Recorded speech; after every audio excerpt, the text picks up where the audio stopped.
Olá, pessoal, tudo bem?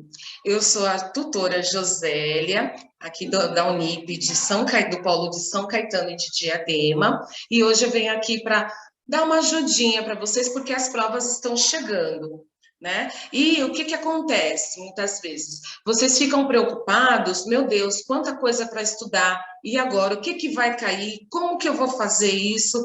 E aí eu trouxe duas dicas para vocês, tá bom? A primeira dica é de como a gente pode fazer um resumo. Então, a gente tem vários conteúdos. Vocês têm livros, textos de cada disciplina, de cada matéria, e muitos deles têm várias páginas. Então, a dica que eu trago para vocês é da gente trabalhar com resumo, e uma outra opção bem bacana e muito utilizada hoje em dia é o mapa mental, tá? E eu vou mostrar aqui para vocês um exemplo de resumo. Estou compartilhando aqui para vocês o resumo, né? Então, todos vocês estão acompanhando aí a minha tela. O que eu tenho aqui? Já é meio que um mapa mental sobre o resumo, sobre esse conteúdo que eu vou falar para vocês. Então, primeira coisa, pessoal, para você fazer o resumo, você tem que ter domínio do conteúdo, você tem que ter estudado o conteúdo, tá? Então, você tem que ler todo o conteúdo na íntegra. Se você achar melhor, você pode dividir por capítulos, tá? Agora, se você preferir, se você é uma pessoa que tem uma memória boa, não tem muita dificuldade, você pode ler todo o conteúdo e depois criar o seu resumo. Eu, particularmente, prefiro por capítulos, que assim eu não corro o risco, né, de deixar alguma informação de lado, tá? Então, leiam os capítulos ou na íntegra, como acharem melhor. Depois, selecione as informações mais importantes.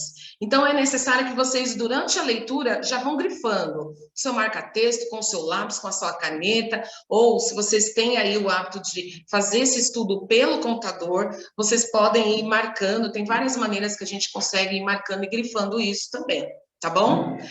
Depois que vocês selecionarem essas informações importantes, lembre-se, informações mais relevantes. Não dá para a gente grifar a página inteira, senão não adianta fazer resumo. Continue estudando pela apostila, tá? Então, você pontua ali aquelas informações que você julga de uma grande necessidade para você aprender e você vai selecionando. Releia e desenvolva um texto com as suas palavras. Pronto, você fez o resumo, tá? Então, você estudou o conteúdo, grifou, entendeu, sabe do que se trata, guarda, reserva aquilo ali e faça as anotações com suas próprias palavras. Então, aí você tem como resultado um resumo, tá? Atenção, galera, resumo não é cópia. Não é para você pegar a apostila aberta aqui, o caderno aqui e copiar. Olha aqui, anota aqui, olha aqui, anota aqui. Não é cópia. Resumo não é cópia, tá bom? Então, não faça isso. Agora, o que a gente pode entender por resumo também? Você pode parafrasear. Paráfrase é o ato de você escrever com as suas palavras algo que você estudou. Então, você pode parafrasear. Então, estudei, vou escrever à minha maneira. Certo, pessoal? Não esqueçam as informações mais relevantes, mais importantes, e divida esse resumo em parágrafos. Não faça um monobloco. Quando você faz em monobloco, fica tudo amontoado. Divida em parágrafos. Cada parágrafo divida em seus períodos para que essa leitura depois fique fácil. Porque se ficar complicada, não vai ajudar muita coisa não, viu, galera? Então, ler o conteúdo, selecionar as partes mais importantes, depois você reescreve com as suas palavras, não deve ser copiada, a menos que seja alguma data, alguma lei, isso daí, claro, a gente não decora assim tão fácil, tá bom? E dessa maneira, o seu resumo está pronto para a prova. E aí você pode estudar aquilo de uma forma mais sucinta, mais fácil, dá para estudar na hora do almoço, antes de dormir, e aí você começa a se preparar melhor para a sua prova, certo? E aí, galera, tem uma outra dica que é mais ou menos isso que já está aqui para vocês, né? Porque aqui eu mostrei os meus lembretes para falar do resumo, só que eu fiz meio que um mapa mental. E aí eu vou compartilhar outra tela aqui com vocês, olha. Mapa mental, né? Deixa eu ver aqui, que é essa daqui. Mapa mental.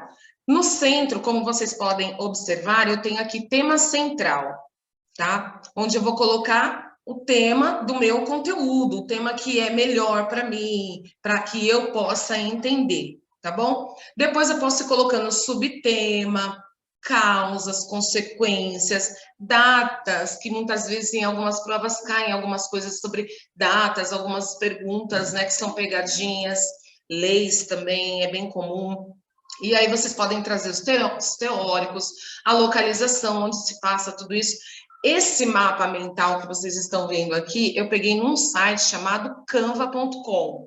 Lá tem vários que vocês podem utilizar de graça, é gratuito. Tem outros, né, que são um pouco mais sofisticados, que aí você tem que ter uma conta e tem que pagar. Mas esses que eu separei para vocês é tudo gratuito, tá bom? Então, no canva.com, tá? Vocês podem fazer essa pesquisa e fazer os trabalhos, estudar e trocar uma ideia com os colegas sobre o assunto. Isso ajuda bastante, tá?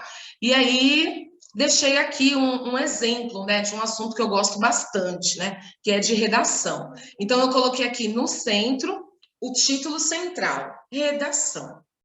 E aí, como que se faz uma redação? Então, primeiro a gente puxa aqui a setinha. A gente começa com a introdução. Só que a introdução também tem os seus macetes, que aí é onde eu puxo a setinha aqui, ó, para seleção de ideias, que você vai desenvolver ao longo do seu texto, e organização. Então, é bem interessante que vocês se atentem a isso. Depois, isso foi na introdução, no primeiro parágrafo.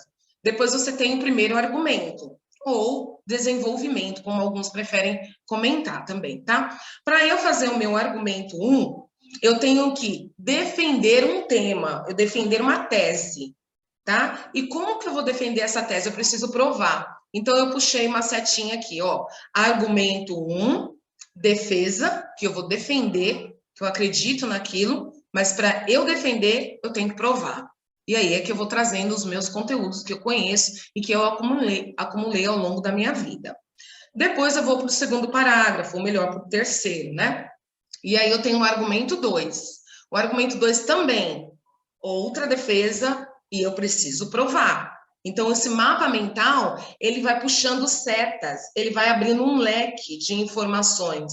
E não deixa você esquecer nenhuma informação, porque você, no momento que você estiver montando esse mapa, você vai estar bem concentrado. Então, você não vai conseguir fazer isso de uma maneira muito rápida, de qualquer jeito. Tem que estar concentrado, se dedicar, e depois é só estudar. E, por fim, não menos importante, a gente tem a conclusão de um texto. Que como que é essa conclusão? Geralmente eu preciso resolver o problema, como na redação do Enem, por exemplo, eu preciso resolver o problema, respeitar os direitos humanos, e esse problema tem que ser resolvido utilizando 5 elementos: agente, ação, efeito, meio, modo e detalhe, tá? Então, olha aqui como eu coloquei: resolver o problema com os 5 elementos. E tá pronto meu mapa mental. Você pode fazer isso manuscrito, com canetas coloridas que chamem a atenção. Você pode fazer no Canva e imprimir, ou deixar salvo no seu celular e ir estudando. E assim, galera, ficam aqui as minhas dicas para vocês estudarem para as provas que já estão chegando. Não deixe para a última hora. Tchau, tchau.